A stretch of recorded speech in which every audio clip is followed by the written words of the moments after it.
Assalamualaikum warahmatullahi wabarakatuh. Salam sejahtera untuk kita semua. Puji syukur kita panjatkan kepada Allah Subhanahu wa taala yang telah memberikan kami nikmat sehat sehingga kami bisa menyelesaikan tugas mata kuliah pengantar teknologi informasi dengan dosen pengampu Bapak Hendra Kosasi. Di sini saya Muhammad Fauzan sebagai moderator kelompok 4 beserta 4 rekan saya yang bernama Dunia Salsa, Sri Vivianti, Yuli Azhara, dan Husnul Khotimah yang akan memaparkan materi tentang teknologi informasi. Untuk mempersingkat waktu kepada materi, waktu dan tempat saya persilakan. Baik, terima kasih kepada moderator. Jadi di sini saya menjelaskan tentang apakah teknologi informasi itu, apakah handphone, komputer, laptop, internet, atau yang lainnya. Definisi teknologi dan informasi. Teknologi adalah ilmu yang berkaitan dengan seni atau sains dengan pengaplikasian pengetahuan saintifik ke praktis. Lalu informasi adalah data yang terstruktur, hasil olahan. Lalu data adalah raw data atau data mentah yang diolah sebagai data mentah, lalu menjadi proses, lalu menjadi informasi. Definisi teknologi informasi.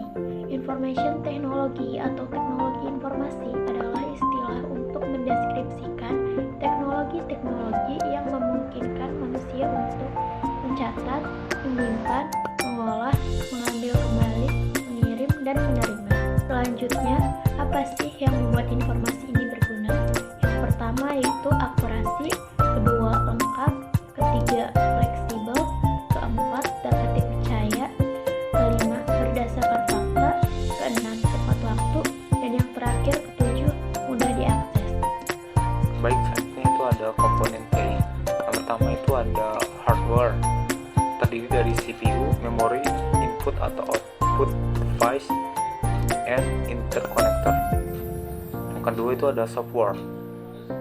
Software itu terdiri dari OS, package, application, and user application. Yang ketiga ada firmware.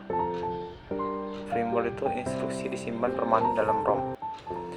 Yang keempat ada firmware, yaitu terdiri dari end user, programmer, analis, and manager.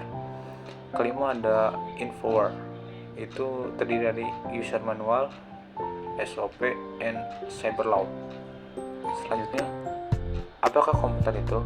Komputer adalah peralatan elektronik yang dioperasikan di bawah kendali instruksi-instruksi yang tersimpan di dalam memorinya. Fungsinya yaitu yang pertama menerima data-data mentah atau fakta, gambar, dan simbol. Yang kedua menjadikan informasi data diorganisasikan dibuat lebih berarti dan lebih berguna. Yang ketiga itu menciptakan dan menyimpan hasilnya.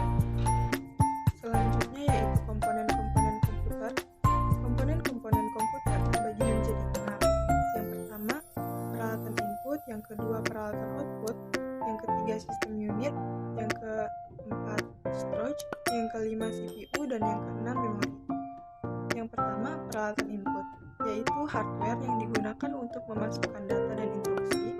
Yang kedua, peralatan output, yaitu hardware yang menyampaikan informasi ke user. Yang ketiga, sistem unit, digunakan untuk memproses data. Yang keempat, storage, menyimpan data, instruksi, dan informasi. Yang kelima, CPU, yaitu membawa instruksi yang digunakan untuk memerintah komputer. Sedangkan memori, yaitu tempat penyimpanan sementara data dan instruksi.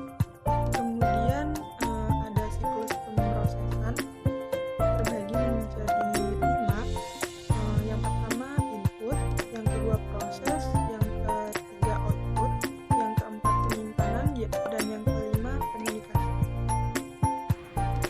Selanjutnya, penggunaan teknologi informasi. Hadirnya telepon maupun ponsel genggam sehingga hanya diperlukan hitungan detik untuk mengirim pesan. Kemudian, yang kedua, teknologi yang canggih untuk memasarkan produk dan memudahkan konsumen saat mencari barang atau jasa dalam waktu yang cepat.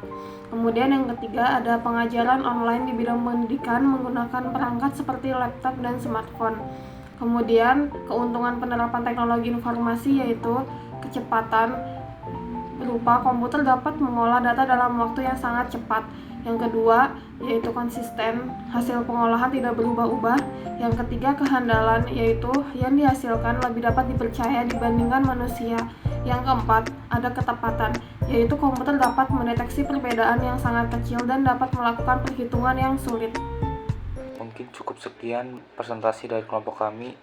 Saya selaku moderator meminta maaf apabila ada salah kata, dan semoga apa yang kami sampaikan dapat bermanfaat bagi kita semua. Amin. Wassalamualaikum warahmatullahi wabarakatuh.